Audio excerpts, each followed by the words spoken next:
बिस्मिल्लाहिर्रहमानिर्रहीम। अस्सलाम वालेकुम। मोहम्मद उस्मान ऑफिशियल के साथ आपकी खिदमत में हाजिर हूँ। और वीडियो शुरू करने से पहले एक बार फिर आपसे दरख्वास्त, अगर अभी तक आपने इस चैनल को सब्सक्राइब नहीं किया तो ज़रूर कर लीजिए ताकि ताज़ा तरीन अपडेट वक्त पर आपको मिलते रहें। तो जनाब, आज का हमारा मौजू है पाकिस्तान की माशी सूरत हाल और इसका हल। क्या पाकिस्तान मौजूदा जो ख़राब माशी सूरत हाल से निकल पाएगा? क्या इसहाक डार साहब कोई ऐसा मोजज़ा कर दिखाने में कामयाब हो सकते हैं कि पाकिस्तान दोबारा अपनी पटरी पर वापस आ जाए?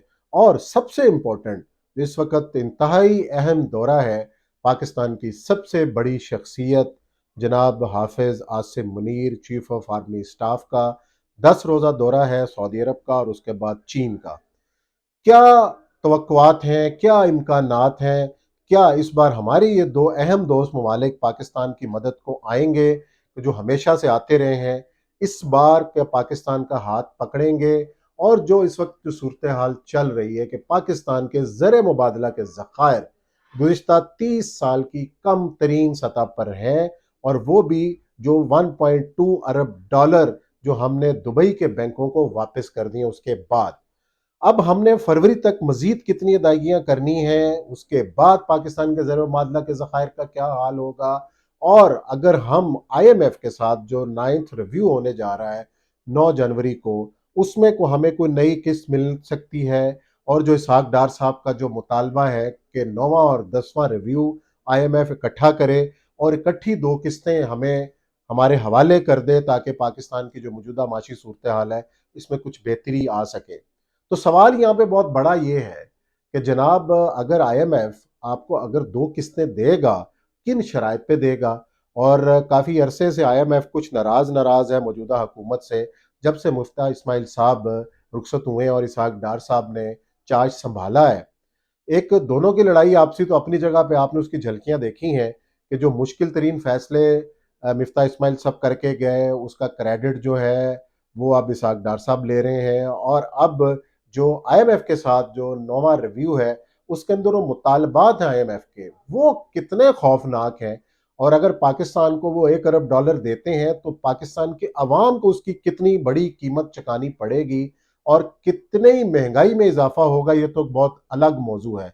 और क्या पाकिस्तानी अवाम में मजीद इतनी सख्त बाकी है कि वो महंगाई के नए थपेड़े बर्दाश्त कर सके? ये वो सवाल है कि जिसका जवाब शायद मौजूदा हुक्मरानों के पास नहीं है। अब उधार पे चलती पाकिस्तान की जो मैशियत है वो कैसे बेहतर हो सकती है? कि पाकिस्तान का मसला है क्या, ये कोई नहीं बताता। हमारे माशी माहिरीन ये कहते हैं कि जनाब आप टैक्स नेट में इजाफा करें। टैक्स नेट में इजाफा करने के दावे हर हुकूमत करती है। खान साहब भी कहते रहे कि हमने इस मशीनरी को बड़ा इफ़ेक्टिव और एफिशिएंट बनाया और हमने टैक्स वसूलियों में इजाफा किया। लेकिन अगर आप अपने कार्ड्स के ऊपर देखें तो पाकिस्तान में टैक्स देने वाले हैं कौन? एक महदूद से ताजिर, महदूद, और बाकी मुलाजमीन, सरकारी मुलाजमीन जिनके पास जो है वो आज खुद टैक्स कट जाता है। जब तक आपने इस सिस्टम को आसान नहीं करना, जब तक आपने इस मशीनरी को ठीक नहीं करना, जब तक इस मशीनरी पर अवाम का एतमाद बहाल नहीं होना, और इसके बदले में अगर आप जो टैक्स दे रहे हैं उसके बदले में आपको क्या मिल रहा है, जब तक अवाम का एतमाद इस पर बहाल नहीं होना तो आप कुछ कर नहीं सकते। अब चले फर्ज कर लें IMF भी हमें किस्तें दे देता है, उसके बदले में अवाम को जो भी कीमत चुकानी पड़ती है वो एक अलग बहस है। उसके बाद आपको सऊदी अरब भी पैसे दे देता है, चीन भी आपकी मदद को आ जाता है। तो होगा क्या? क्या सऊदी अरब और चीन से लिए हुए पैसे क्या हमने वापस नहीं करने? बिल्कुल करने हैं। असल सवाल यह है कि हमने खुद अपने ज़र मुबादला के ज़खायर बढ़ाने के लिए क्या किया? हमने अपनी एक्सपोर्ट में इजाफे का क्या किया? हमने अपनी इंडस्ट्री में इजाफे का क्या किया? अब बदकिस्मती ये है, हमारे यहाँ सिर्फ एक ही इंडस्ट्री चल रही है। वो बदकिस्मती, उसको इंडस्ट्री का नाम वो क्या है जनाब? तमीरात की इंडस्ट्री। कि हमारा अरबों डॉलर और अरबों रुपया, खरबों रुपया जमीन के अंदर दफन है। किसी ने फाइल लेके अपनी इन्वेस्टमेंट डाली हुई है, किसी ने प्लॉट लेके अपनी इन्वेस्टमेंट डाली हुई है, कोई घरों को बनाकर जो है वो सारा, वो भी ठीक है, काम है। लेकिन बदकिस्मती से कि आपका 90% में फिगर देख रहा था कि जो इन्वेस्टमेंट्स हैं वो रियल स्टेट सेक्टर के अंदर हैं। और उसके अंदर से आपको क्या मिल रहा है, ये एक सवाल है। अब करना क्या होगा? करना एक यही होगा कि वाज़ेह पैगाम देना होगा, वाज़ेह प्लान देना होगा میں گفتگو سن رہا تھا ڈاکٹر حفیظ پاشا صاحب کی، جس میں وہ یہ کہہ رہے تھے کہ بھئی ہم اس صورتحال سے نکل سکتے ہیں، لیکن حکومت کو مشکل فیصلے کرنے پڑیں گے۔ بھئی یہ تو ہم بار بار لفظ سنتے رہے ہیں، مشکل فیصلے، مشکل فیصلے، مشکل فیصلے۔